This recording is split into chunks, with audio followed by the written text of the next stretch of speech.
We're live, so let me get that for Oh, you, and I will. Hey, we're still talking to each other. I'll send it to you on a LinkedIn message once I get it from YouTube. Hi, all everybody, right. we're live. You've caught a little behind the scenes love.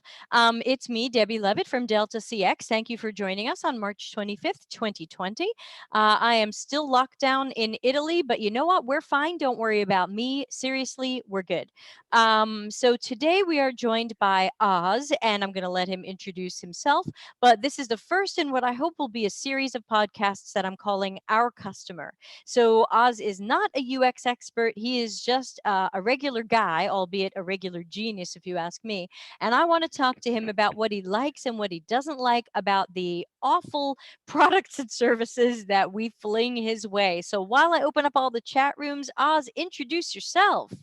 Hey there, Debbie Oz, and hello audience. I'm Oz du Soleil here, locked down in golly, in Portland, Oregon, and Heard of it. I teach people Excel. I have the YouTube channel Excel on Fire where I teach Excel, and I'm one of 66 Excel MVPs in the world, recognized by Microsoft.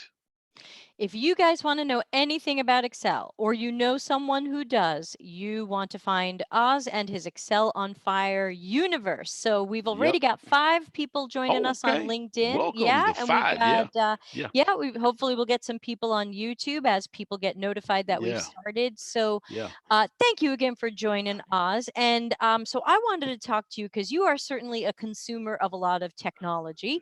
Yep. You're always making videos, and there's lots of systems you're trying to work with, and sure, you buy stuff online. And it sounds like we don't do you right most of the time, but since we can talk endlessly about the bad ones, let me start by saying, can you think of any good digital or real life products or services you've experienced somewhat lately? Yeah. There are a number of good ones that I like. One is TechSmith. They make Camtasia, the video editing software, and the forum is responsive, right?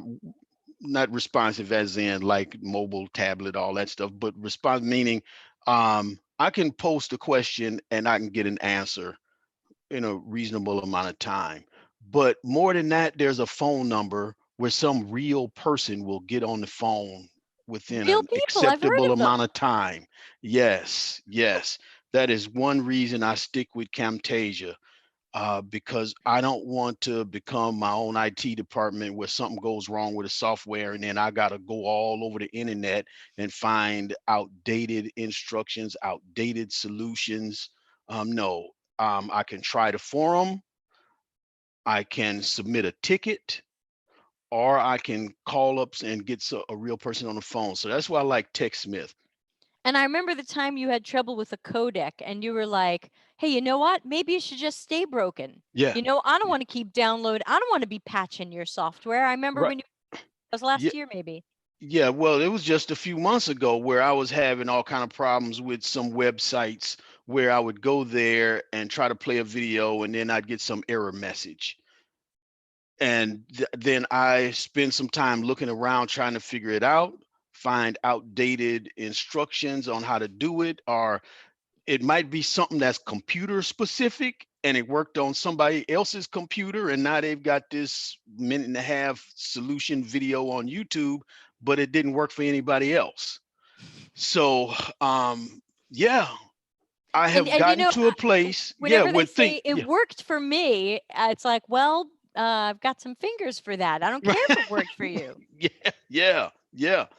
Um, so other things I like. I bought a 40-inch TV recently, and I bought it from Target because Target, their website made it easier than Best Buy.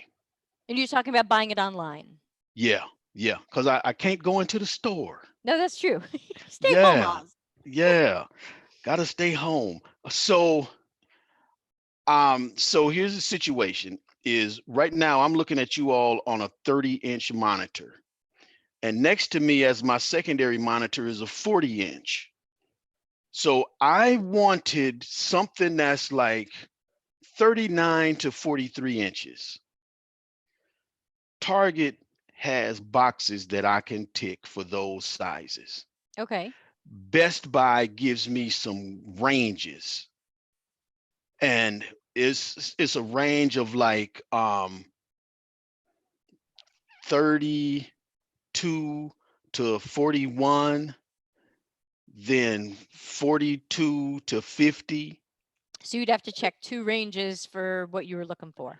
I would have to look one range at a time. Oh God. Yeah. And now I'm checking prices and I'm checking the sizes and everything, and the resolution rates and all of this stuff. Is it a smart TV or is it not? I'm doing this across two ranges on the Best Buy site. No, no, I'm not doing that. Um, and it's giving me all these sizes that I don't want. Right? I got to fish through all of that.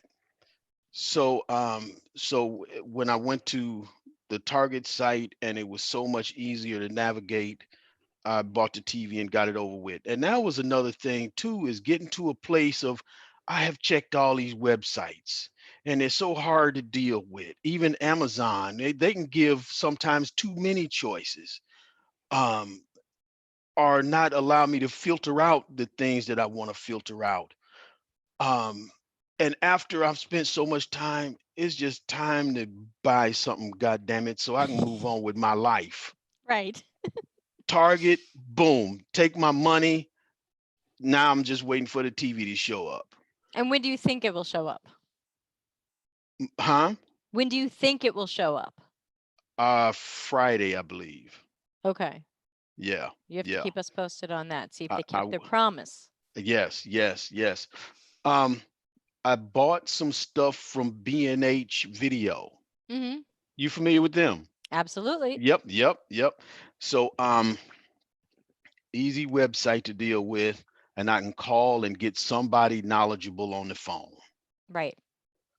And the guy helped me with putting together two different items to get what I wanted. So I had a partner. Right. Yeah. I like that idea. Yeah, because sometimes we think of customer support as someone who's going to put a band-aid on this or stall you or hopefully help you, but the idea that customer support could be a partner and could be somebody who's almost like a mini consultant. Like, "Hey, Hmm. tell me what you're trying to do and I'll give you some good ways to get it done." And Yeah. takes a lot of that pressure off you to try to figure out your solutions. Yeah. Yeah. Because Yeah, he found something that I didn't know existed. Because the there you thing go. that I did want, because I needed some kind of an articulating arm or something to put my camera on. And what I found was 12 inches. I needed about 20 inches. Hmm. And if I were to buy a bunch of individual links, that would have been a lot of money. So we bought the one I found, and then we found a flexible, a gooseneck to add to that. So he had some creativity there. So now I'm waiting for that as well. And good thing they're still delivering packages. I'm expecting 3 Amazon packages tomorrow, but I'm ordering Or food. food, vittles. Yeah, Cooking yeah, sauces. Not yeah. not like I saw you got your sauces ready to go. Yes, I do. Um, so we're live, everybody. If you've got questions for Oz, not necessarily Yes. about Excel right now, but Oz is just our typical customer, and he's got likes and dislikes, and he's met the 4 horsemen of bad UX, Mm, registered trademark, frustration, confusion, disappointment, and distraction. And if you've got questions for typical customer Oz, you can ask them. If not, I'm going to keep throwing questions at him yeah. anyway. Yeah. And one thing that I want to talk about Yeah, as an outsider, right. as Because you don't as a work in UX or CX. right. I don't understand how all this stuff hangs together. And I get irritated, and I don't know if things are deliberately irritating, if it's bad code, if it's slimy dark patterns. And one example is a friend 2 years ago, he wanted help promoting an event. And when I went there to check it out, I see ads for cellulite cream and see You went to his your rest. website. Yeah, I went to the website that I'm supposed to share the link out, and yeah, the Right. cellulite cream, to see your arrest records. What celebrities have not aged well? Uh, and I said, I am not promoting a professional conference with this type of shit on it. So a year later, I'm talking with telling a friend about this who understands this stuff, and he says, your friend didn't put those ads on there. He subscribed to something that put it on there. Oh, but still, what? Okay, it took a little edge off to know that he didn't do it. And Well, then he a did. year, Remember, he did put because there's no ads on any of my websites. So he did say, I'm right, willing to give these spaces or this space over here to Google or whoever to choose from ads in their network and put right, ads on my website. So he was, and in some cases you're making a penny on that stuff. So I don't know why right, people do it, because if someone clicks on that and goes, "Ooh, my arrest record," and they click on that, now you've left the site. yeah, Now you're not learning about his event. I feel like it's just not even a good tactic. right. Or getting pissed off about it and wondering what kind of slimy friend do I have? But then to find out he didn't do that specific ad. But then a year after I talked with so now 2 years later, I'm talking with somebody who says, "Oh, you saw those types of ads? That tells me, Oz, you're behind ad blockers and you've disabled cookies and all kinds of stuff. So your browser, you know, says, we don't know who this guy is, so let's give him the cheapest ads possible." And he says, now, if I wasn't behind all this protection and I had been shopping for a TV, I might have seen TV ads. Exactly. Yep. So 2 years later, I realized all these complications that in the moment I thought I had a friend who had some slimy, dark side that he was hiding from us. But, and I say that is part of the user experience. Right. And there's nothing on the website. When people put in Google AdSense or something else like that, there's nothing on the website necessarily that clues you into what an ad network does or how Right. much control your friend has over it. And this is the kind of thing, I don't know if you've heard some of these things in the news over the past few years, but say a company becomes highly controversial because they're against gay people or they're for gay people or whatever, and someone decides, "Ooh, we hate these people," and then they see, oh, this, Chick-fil-A or whoever, they're advertising on this website. We're going to write to this website and say, "We hate that you're advertising Chick-fil-A." Most of the time these companies don't know they're advertising Chick-fil-A. All they did was say, Mm, "Put an ad this size on our website so we can make 10 cents here and there." And these companies, in many cases, have no idea who's advertising on their site. wow. It could be far right wing, it could be far left wing, it could be Russia, it could be anything.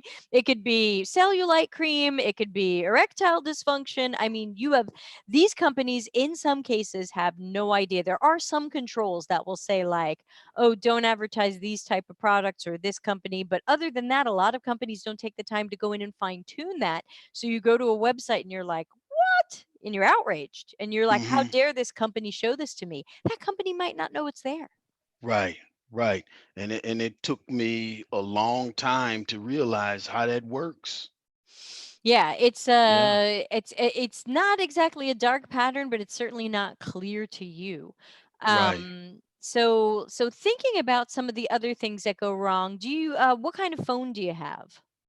I have an Android phone made by BLU. Okay. And so, what do you tend to do about apps? Do you like to try new apps? Are you hesitant to try new apps? Do you tend to install them and uninstall them fast? What do you think are your habits? Um, there's got to be a really damn good reason for me to use an app, because what does an app mean to me? Join the dev team as an uncompensated member and update this damn thing every few days. Yeah. That's what an app means. So you feel like you are the QA team, that's the software testing people. You are part of the software testing people and you have to catch all the bugs and report them. Catch bugs and report them, but even just going and saying updates need to be made. It's my job to go on my phone and see updates need to be made. No, the thing should just work, right? And that bothers me really about LinkedIn pushing their app. They've got a perfectly good website, Right. but if I go to the go to the phone version of the website, there's this box that always comes up that says you'll have a better experience if you download the app. Right. But they have not made a case for me to want to go on there every few days and hit that update button. Um, then there's a question, well, Oz, you can just have things auto update. Well, no, because it freaks me out to look at my phone and it's downloading or updating something that I don't know what the hell is going on. Is this spyware? Is this something slimy going on? Is has Blue or Android, are they betraying me somehow? I don't know. I want to be able to see that I've pushed the YouTube app update button, and that is why all this activity is happening on my phone. So it sounds like it's not necessarily easy for you to trust a lot of these companies. Are there any companies you feel like you trust? Um, I'm learning more and more that I can trust Microsoft, and not because I'm an Excel MVP, but because um, they do something other than sell ads. They have a product, unlike, no, I'm not going to download a Facebook app. Um, I'm trying to get away from Google. I've disabled Chrome on my phone and I use Firefox and DuckDuckGo on my phone. Because what does Google do? They do ads. So if somebody's primary business is about selling ads, I immediately don't trust them, because online marketers, they are the ones who have exempted themselves from all this global conversation around consent. Everybody else has to look at consent and be cautious and get clear consent, except people in the online advertising world. So have you been finding that your mailbox the last few days or week is full of emails from companies you don't even remember doing business with, who want to tell you how concerned they are about coronavirus, how Yeah, much they care about their employees, and how they're actually washing shit? yeah, yeah. Lots of that. Lots Are you of unsubscribing? I am unsubscribing. I am marking as spam. And I look to see who's doing it, who's behind it. Is it something that I just have, this is finally the excuse to go ahead and unsubscribe? Um, I'm wary of the folks who suddenly are making their products free or discounted, Well, even because TechSmith did that, and you like them. I haven't seen them do that. I haven't They seen did that. it. Yeah, Okay, one of their tools they said they would make free for 3 months for, I think, teachers or education. I don't remember which one. okay. It wasn't Camtasia. It was something, I forgot what it's called, but it's like you can put up a video and then people can like write notes about it. So you can have like collaborative notes about a video. And they said they were going to make that free for 3 months, I think for teachers and education, maybe it Was was. I'll that have to Google that. okay? They have something where I think they've got some people on the inside who can give you feedback on your videos. Is that it? I'm gonna Google it Okay. because now I'm Yeah. lost and Okay. I'm All right. okay. I can't So, even find it in Google. So okay. whatever they announce, it's not coming up. Okay. So I can get, I say people need to be careful with it. I have seen where some entities have been quite blatant, but I can understand having empathy for people who've lost their income or they're stuck at home and you want to help out. Okay, I can get that. But now, how do people do it? And there is an entity that helps people with YouTube analytics, and they sent out an email. So I saw the second email first, and it said, "We are sorry. We didn't mean for our first email to sound so insensitive. That is not what we meant." And then they tried to clean it up. And then I went back and looked at the first one, and it was like, people are stuck at home. This is a perfect opportunity to get your shit in front of them, right in their face. And evidently, some people got hot, and you know, and then they came back a few hours with an apology. Yeah, I'm hearing from companies. There was a hair salon outside of San Francisco that I went to once, I think in 2015, and they emailed me. And I haven't heard from them since the single haircut I had done there in 2015. And Hmm. they're emailing me about whatever's their coronavirus Hmm. message. And I was just like, Yeah, who are you again? I had to Google them. I was like, who is this?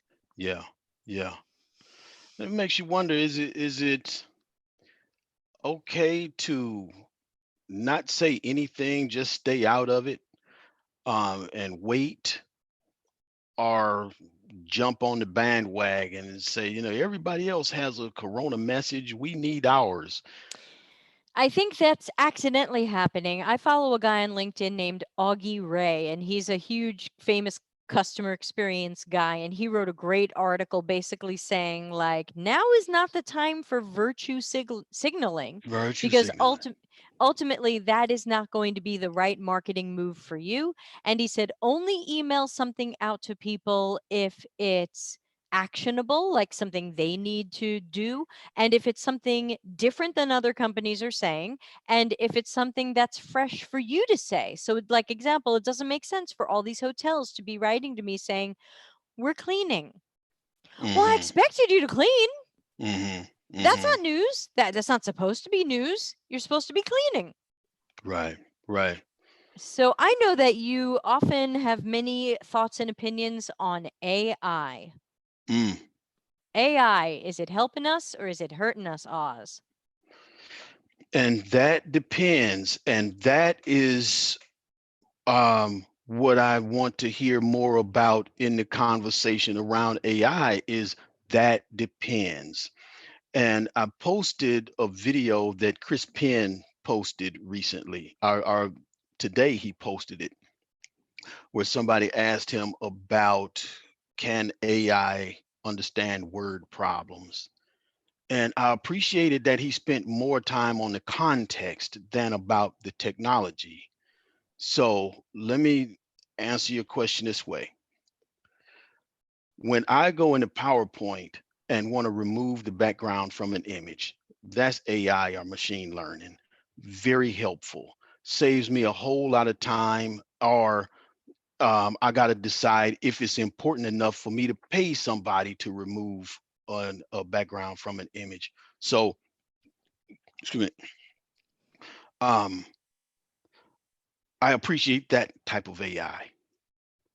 Um, I hear about bias and AI and white women and people of color and all that stuff.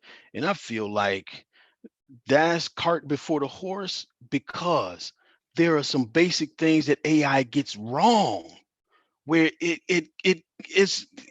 How are we going to deal with bias when um it doesn't understand context of language? So I feel like AI has hurt public discourse on places like YouTube or Twitter, because they don't understand context. So if there is a racist statement that's made, is it somebody being racist, or somebody quoting a line from Blazing Saddles, Right. AI doesn't know.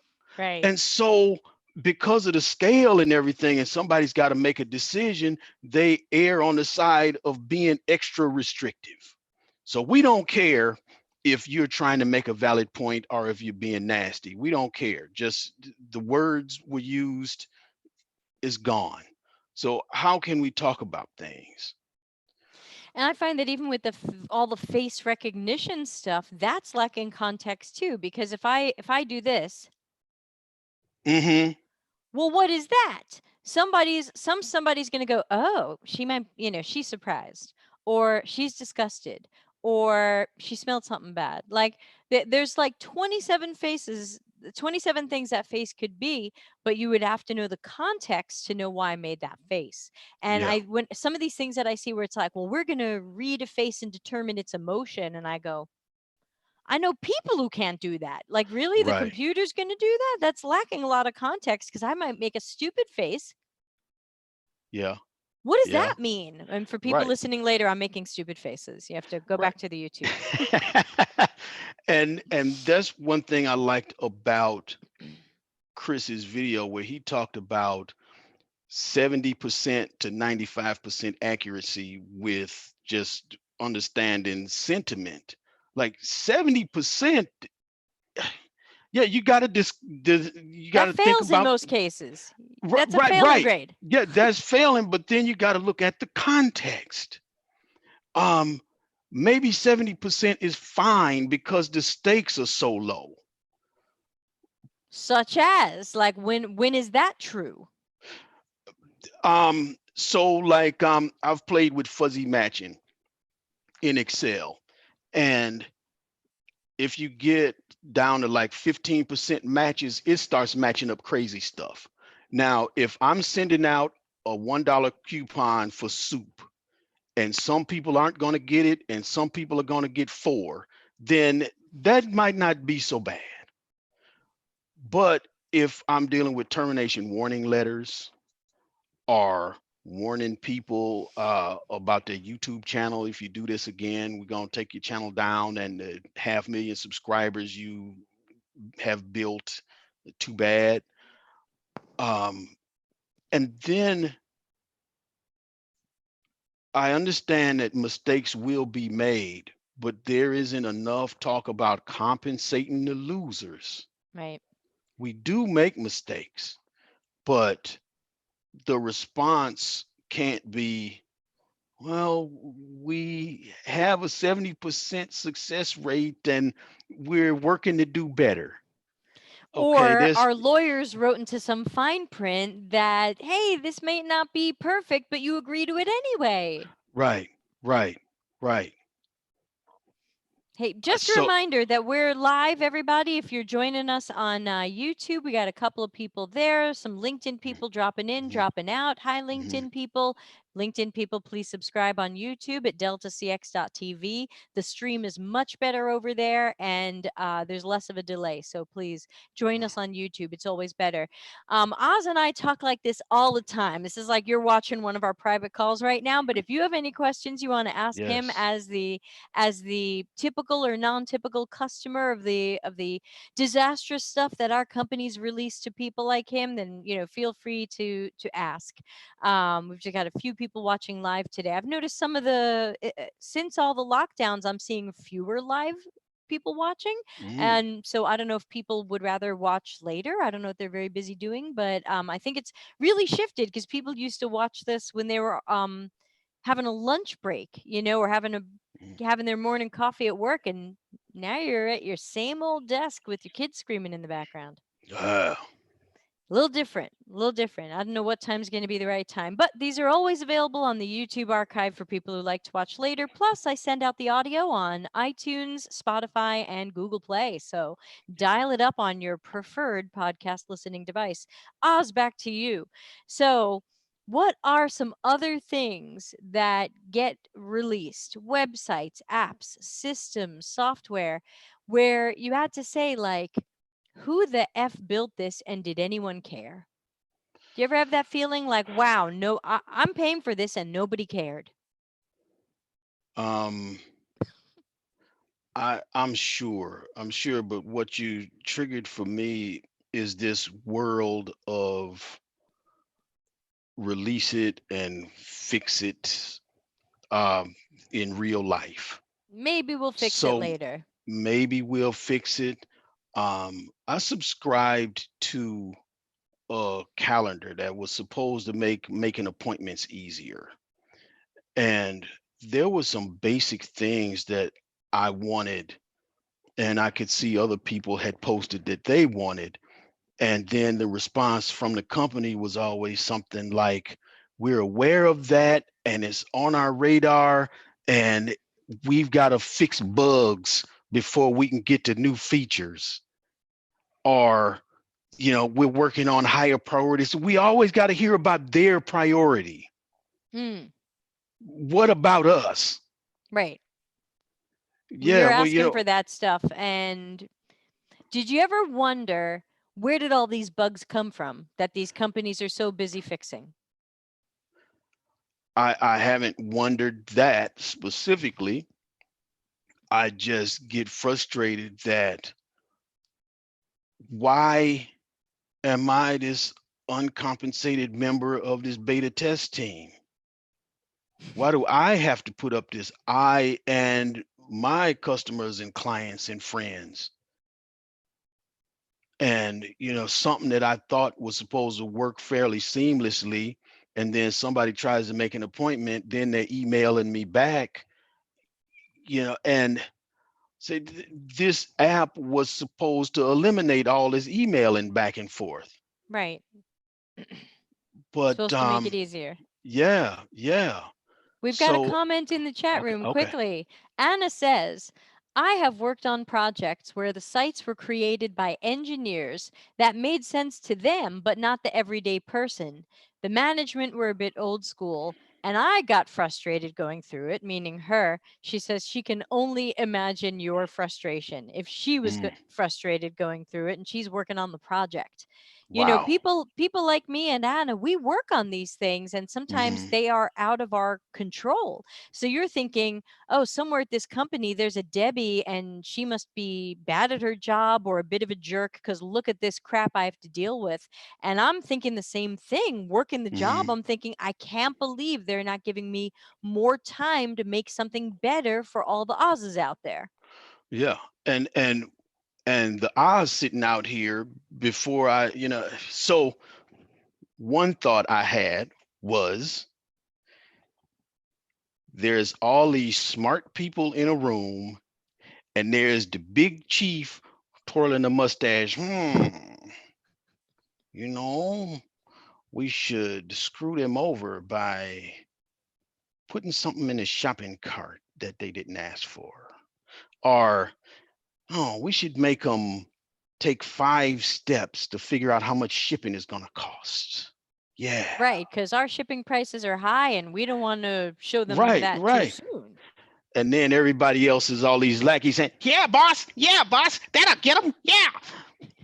But then to hear from the engineers and the UX people finding out that it's way more complex than some backroom sinister big chief guy.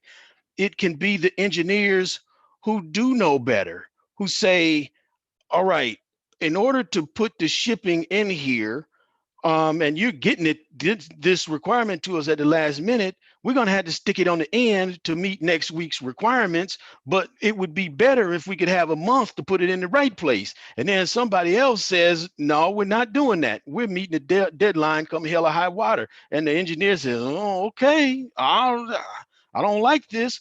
Because I've got a friend in the cigar club who's a software engineer and a web developer, and he's been in on these conversations where he's been overridden by maybe a project manager or the customer themselves, who see the deadline as more important or the budget as more important than what the customer is going to experience.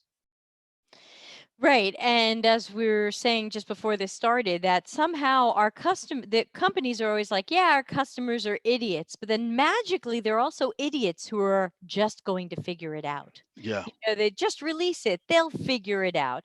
Well, I also thought you thought they were complete idiots who were Yeah. not going to figure it out. And then they'll say internally, you'll hear things like, well, if they can't figure it out, they'll just contact customer support. Oh man. So people Eh, think that's a solution, whereas someone in UX in my world would say, no, that's a workaround, or that's a stalling, or that's a bad path for the customer. The mhm. right path for the customer is for things to be intuitive. Intuitive. I don't know Yes. if you can think of anything you've bought or used lately that felt intuitive. Anything come to mind? Well, the Target website when I bought the TV, it did have a little bit of clunkiness, right? Because when I first went to the TV page, it had these huge bubbles with ranges of TV sizes, maybe four of them.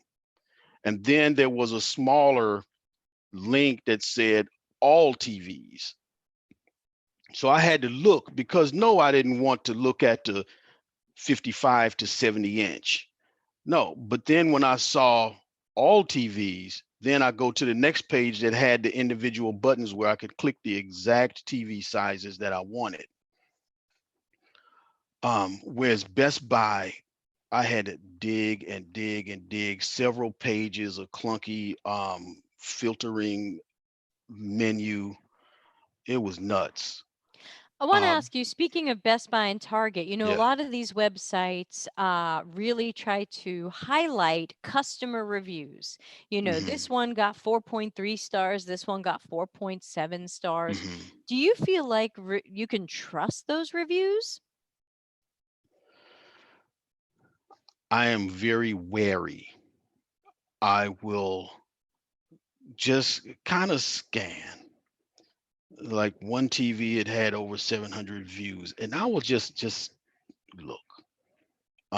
What kind of questions are being asked there, and what kind of responses are being given? Because if it's something like, "Is this a smart TV or not?" Okay, and then somebody responds, "Yes, it is." Okay, but then best TV ever. Yeah, no, that kind of stuff is not helpful. So, and then I wonder about sometimes friends have their well, people have their friends come post reviews if if they've got a product on Amazon or Yelp or something. Right. So I am wary, but they are not a major driving force for me. Okay. That's good to know. That's interesting. Um, Let me think. So you're not colorblind. Correct. And you don't use any special equipment to use the internet. Like you're not using a screen reader because of vision issues. You're not using a Correct. foot switch because of hand issues. So you're using regular equipment. Yep. Right. Or all, I mean, all of this is regular equipment, but the equipment that most of us are using. Right. Um, so what about, let me ask you this. When you are on a website, are you more of a searcher or do you tend to go into the menus and try to find where you're trying to go? I would need more of a scenario. Okay. So let's say you're going to a website and this is a company you do business with and it's time to pay your bill. Maybe it's the electric company or maybe it's hmm your phone bill, something that isn't on an auto pay where for some reason you got to go in there and pay this thing. Yeah. Do you tend to get to the homepage of the website and search for pay my bill, or like what's a typical thing you might do if you got to go to a website and pay your bill? Oh, do I search or do I dig around? Yeah. Oh yeah, I dig around. I don't Okay. search much unless it is something very, very specific. Okay, so you're looking either on the homepage or in the menus for something about paying your bill. Yeah, yeah.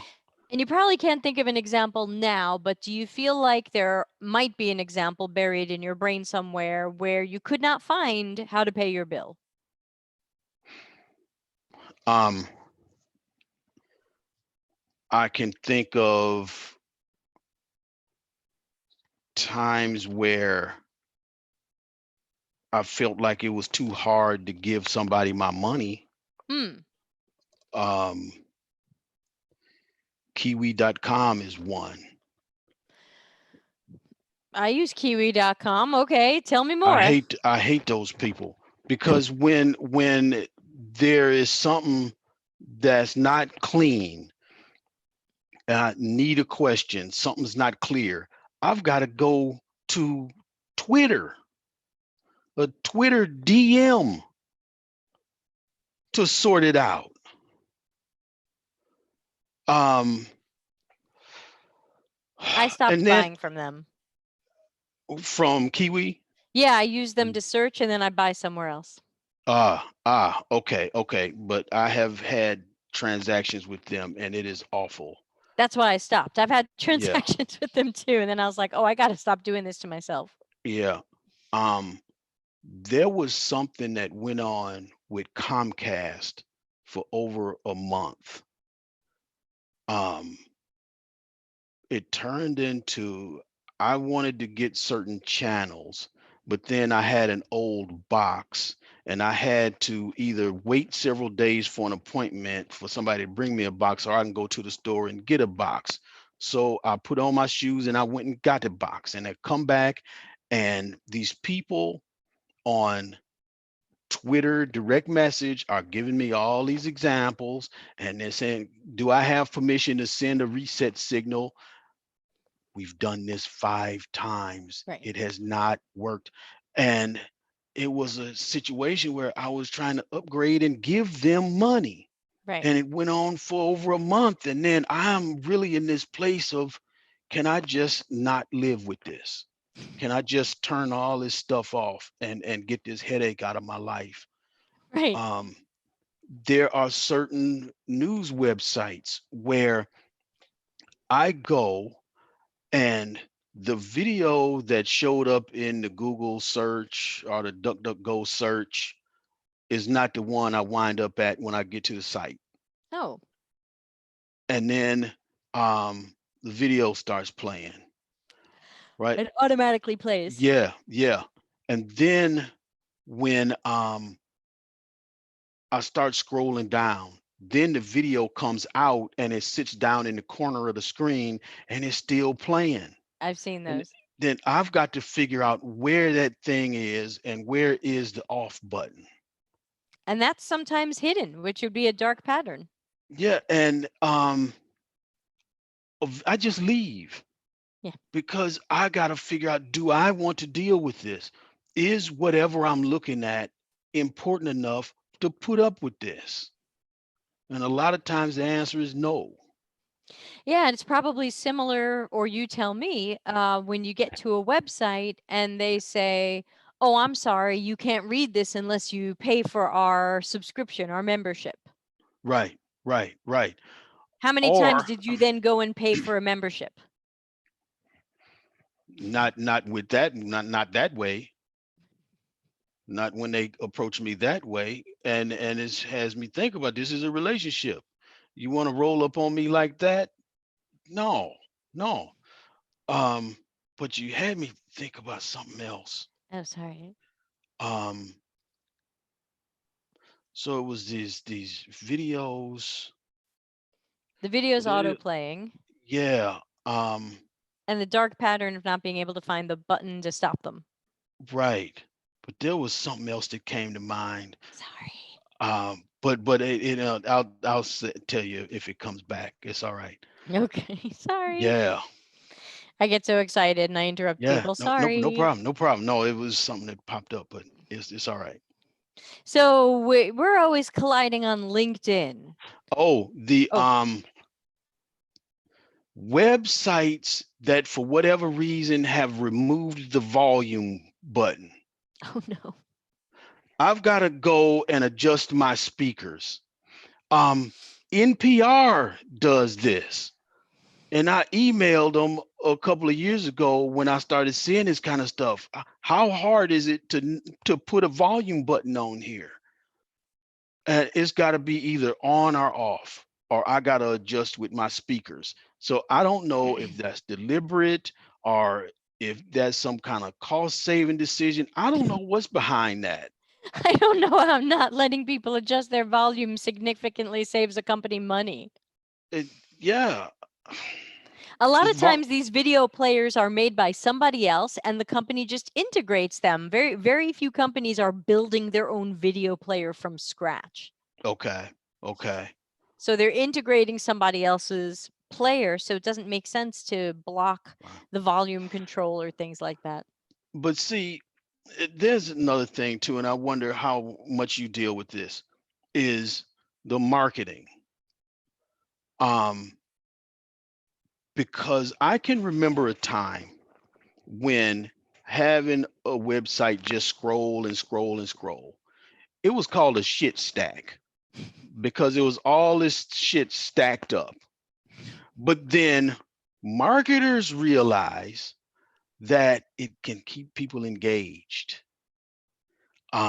Back in the day, it was seen as poor design, it was unorganized. But then advertisers get involved, and maybe it's poor design, but it keeps people on the site. So what do you want? Yeah, we cover this in my book actually. So in my Delta CX book, I interview a marketing expert and then we kind of go into that area because basically we talked about how um a marketer's goals and what metrics they're tracking and whether or not they know something is successful is really going to depend on what kind of site it is. If you have a content site like news, if you have a site that is based on needing those ad dollars, then you want to keep people on that page because then, as you said, they're seeing all the ads. But if you have an e-commerce website, you don't want people spending a huge amount of time on it because that probably indicates they're having trouble or they're indecisive. Mm, Hypothetically, your numbers, you would be looking for metrics or figures or analytics that say, wow, people came in, they put stuff in the cart, they bought it, they did it efficiently, everybody was happy.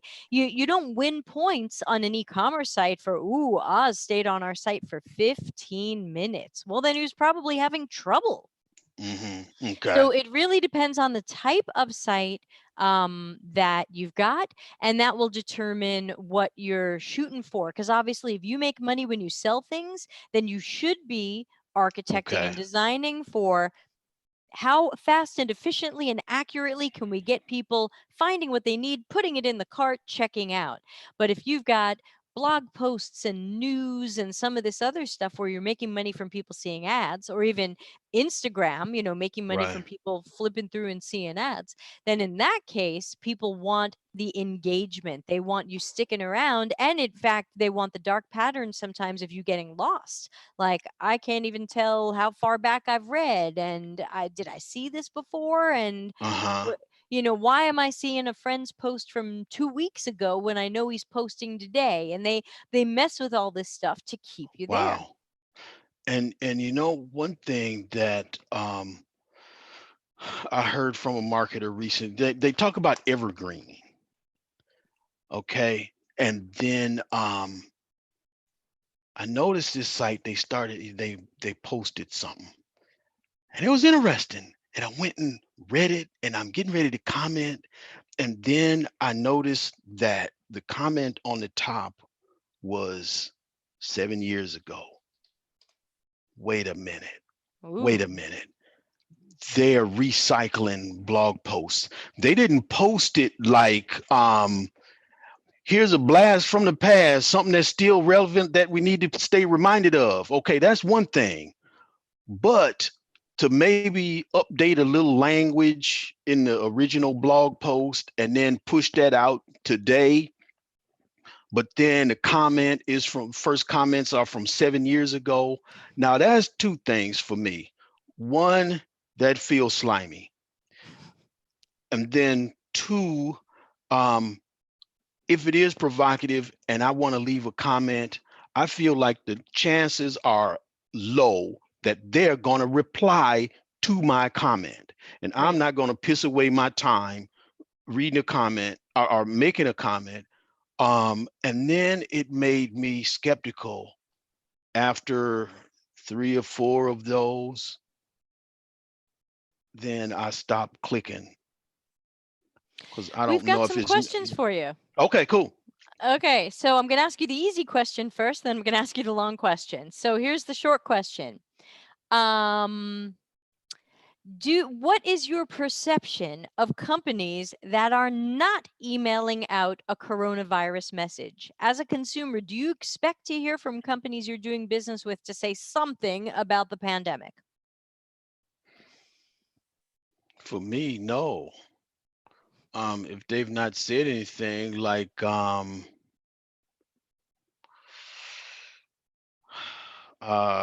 me think. I'm trying to think of a something I've purchased that I like. Like I like United Nude shoes. I haven't seen, maybe they have done something, I don't know, but I haven't seen them hop on the we're all this in together coronavirus bandwagon. Okay. And but that didn't make you think less of them. Like you're not sitting there No. going, "Where's my shoe guy telling me he cares about me during this time of need?" Right, right. Okay. So you're looking for anything that would be authentic, Authentic. Yeah. And if it's not helpful. authentic, then don't say anything. And And that it is not doesn't important. seem ignorant or insensitive. Right, you don't have to say something. Right, We have a set of questions for you, and right. there's a whole bunch of questions. Sounds like someone wants to get to know you a little bit better.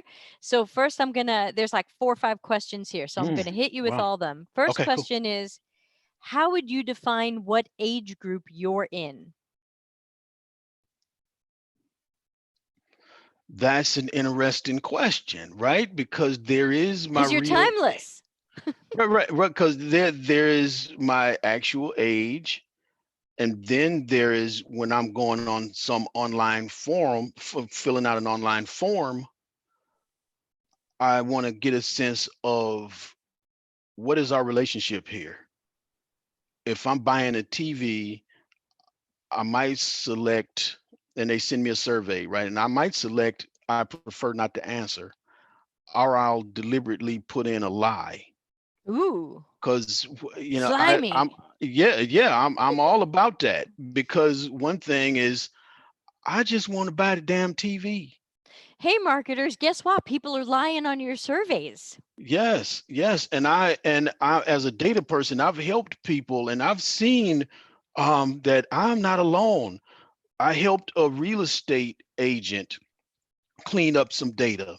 And he said that he eventually began to recognize the fire department phone number and the Archdiocese of Chicago phone number because people were just poking around. He doesn't know how serious they were or anything, but in order to get to what they wanted to see, they had to put in a phone number and they had put in the fire department. And he called it enough times to realize when he started to see it in the future, it was the fire department.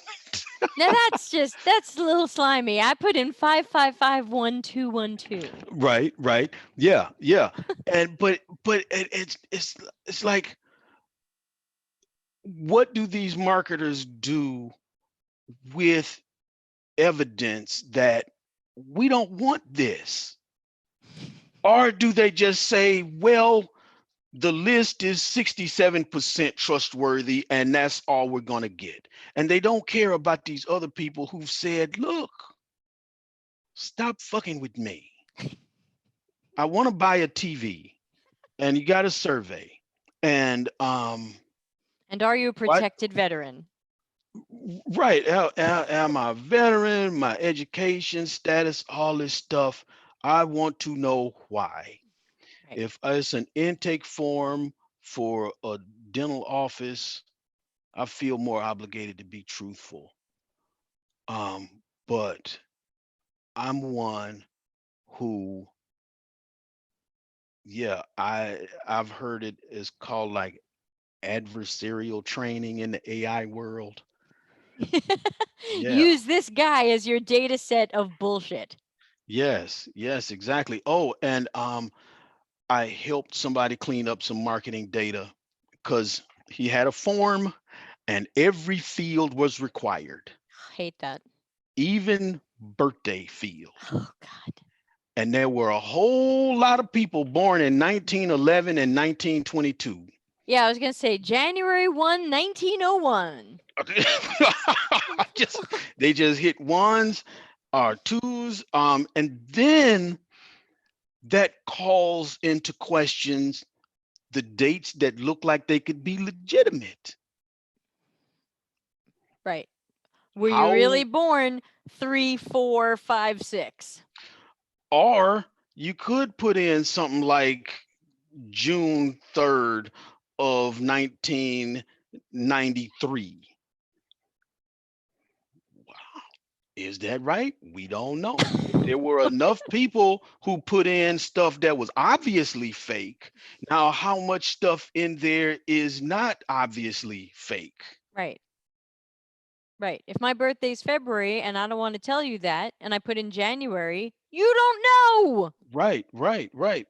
Or maybe I will put in my right day and month, but I'm gonna make the Change your year year. 10 years older or younger. So, new question from the same person. Okay. When you are shopping online, do you tend to use your computer, your phone, both? And which do you prefer? Computer. I might look at something very briefly. Maybe if I'm in a store and I'm looking at something, and I wonder if it's cheaper around the corner, or if I want some kind of detail. If I do want to take a short glimpse at reviews while I'm standing in a store and ready to go to the checkout line with it. But no, I hate doing stuff on my phone. It's too small. And when I'm sitting here with a 40-inch monitor and a 30-inch monitor and a laptop, yeah, and I can see and I can have multiple tabs open and I can put a browser here and another browser next to it and then another browser on this monitor and I can look between them all. The phone forces me to pick. So I got Look to at be one thing. yeah, yeah. So if I'm going to check the Best Buy site, I got to be on the Best Buy site on my phone. I'm not flipping back and forth. So when I'm shopping or probing, yeah, computer, no hesitation there. Okay. And this person also wants to know if you have fast internet. But you're in Portland, so probably. Probably. It works for me. Yeah. Good Yeah. enough to run a video call. Yep. Run a video call and upload my YouTube videos to YouTube in a reasonable amount of time. Yeah, so I'm all right.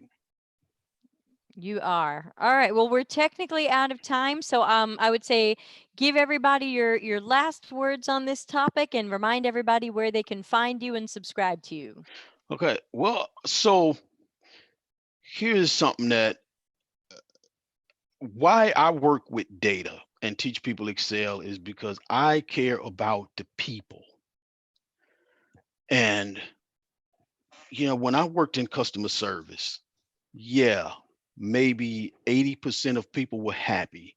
But then I would get that one call of somebody's pissed off, we've messed somebody's life up somehow by not shipping their stuff out on time so that they could meet a deadline. That person mattered to me. It wasn't good enough to say, well, these other people are happy and we're sorry about your one person and the anguish this has caused. No, I cared. And I wish more people cared in that regard, especially around all this hype around AI. AI gets a lot of stuff wrong, and the losers deserve to be compensated. And when UX is made,